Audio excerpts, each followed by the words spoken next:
Hi friends, ఈరోజు మీకు ఈ రెసిపీ చూపిస్తున్నాను. ముందుగా దొండకాయలు ఇలా చక్కగా నీట్గా ఇలా కట్ చేసుకోవాలి. చూడండి, ఇలాగ కట్ చేసుకున్న తర్వాత ఇలా దొండకాయలు కట్ చేసుకున్న తర్వాత ఇలా బాండి పెట్టుకోవాలి ఫ్రెండ్స్. బాండి పెట్టుకున్న తర్వాత కొంచెం హీట్ అవ్వాలి. బాండి అనేది హీట్ అయిన తర్వాత ఇలా ఆయిల్ పోయాలి.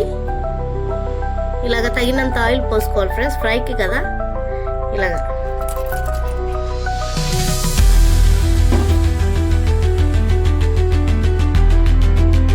చూడండి, సరిపడా నూనె పోసుకోవాలి. అయ్యాక ఆయిల్ అంతా ఇలా చిటపటలాడుతూ తాలింపు గింజలు వేసుకోవాలి ఫ్రెండ్స్.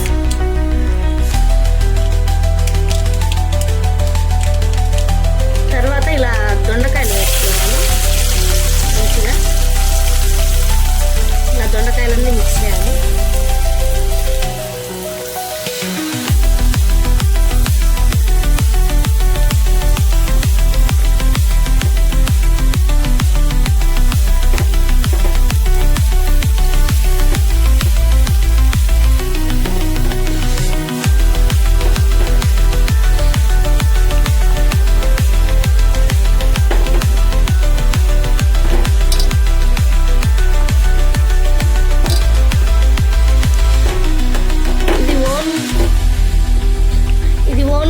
వేసుకున్న తర్వాత నేనైతే ఆనియన్స్ అన్ని వేయను ఫ్రెండ్స్, ఎందుకంటే తినరు.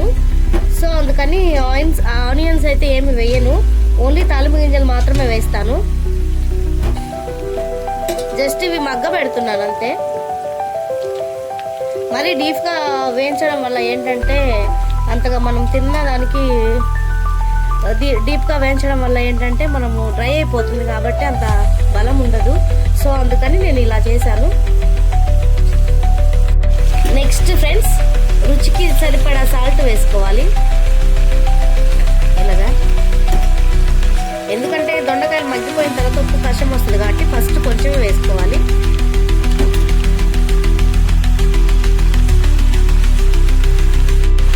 ఉప్పు వేసిన తర్వాత నెక్స్ట్ సరిపడా టర్మరిక్ పౌడర్ వేసుకోవాలండి. ఇలా పసుపు వేసిన తర్వాత ఇలా అంతా ఒకసారి ఇట్లా కలపెట్టుకోవాలి ఫ్రెండ్స్. ఇలా చేయడం వల్ల ఏంటంటే ఇందులో ఉన్న సాల్ట్, టర్మరిక్ అంతా బాగా మంచిగా పడుతుంది. ఇలాగా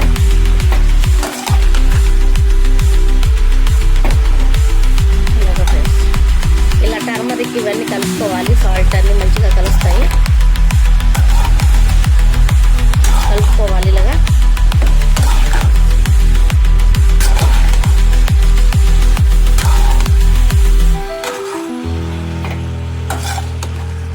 మగ్గిన తర్వాత ఇది ఉప్పు సరిపోయిందో చూసుకొని మళ్ళీ యాడ్ చేసుకోవచ్చు. ఆనియన్స్ వేసుకున్న వాళ్ళు వేసుకోవచ్చు అండి, నేనైతే స్కిప్ చేశాను ఆనియన్స్.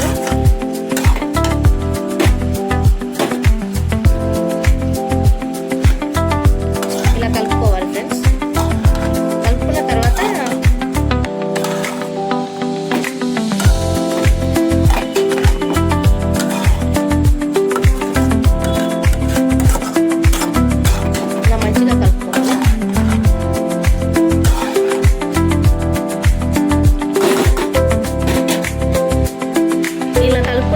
ఇలా ఫోల్డ్ చేసుకోవాలి, పెట్టేసుకోవాలి మగ్గుతుంది గట్టిగా.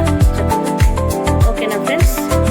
మగ్గిన తర్వాత కొద్దిసేపు ఆగిన తర్వాత మళ్ళీ ఒకసారి తిరగతిప్పాలా. ఇప్పుడు మగ్గిందో లేదో చూస్తాం ఫ్రెండ్స్. ఒకసారి చూసి మళ్ళీ కలుపుకోవాలి. దీన్ని దొండకాయ ఫ్రైని మంచిగా కలుపుకోవాలి. మళ్ళీ ఇలా ఒక హాఫ్ అన్ అవర్ తర్వాత మగ్గుతుంది. ఇది చక్కగా ఇలా మగ్గిపోతుంది ఫ్రెండ్స్. ఎందుకంటే మరి డీప్ ఫ్రై చేసినా కూడా తినాలనిపించదు రోటీస్లోకి. ఇలా ఉంటేనే బాగుంటుంది. ఇలా ఇంకా మగ్గాలి, ఇంకా టైం పడుతుంది.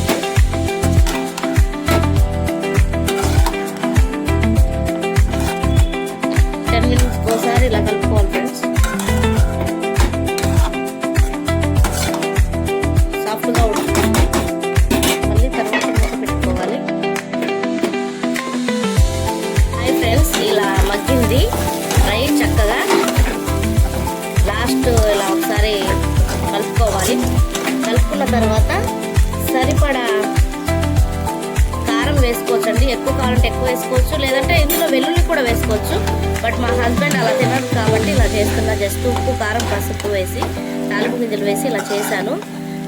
ఒకసారి మీరు కూడా ఇలా ట్రై చేయండి, ఇష్టంగా తింటారు పిల్లలు కూడా. ఈ రెసిపీ మీకు నచ్చినట్లయితే షేర్ చేయండి, లైక్ చేయండి, కామెంట్ చేయండి.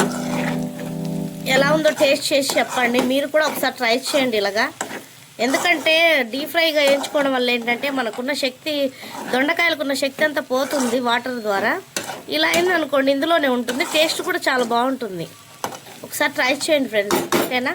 ఈ రెసిపీ మీకు నచ్చినట్లయితే share and like, comment and subscribe. Please watching. Bye friends. మళ్ళీ మరొక చక్కటి రెసిపీతో మళ్ళీ మీ ముందు ఉంటాను.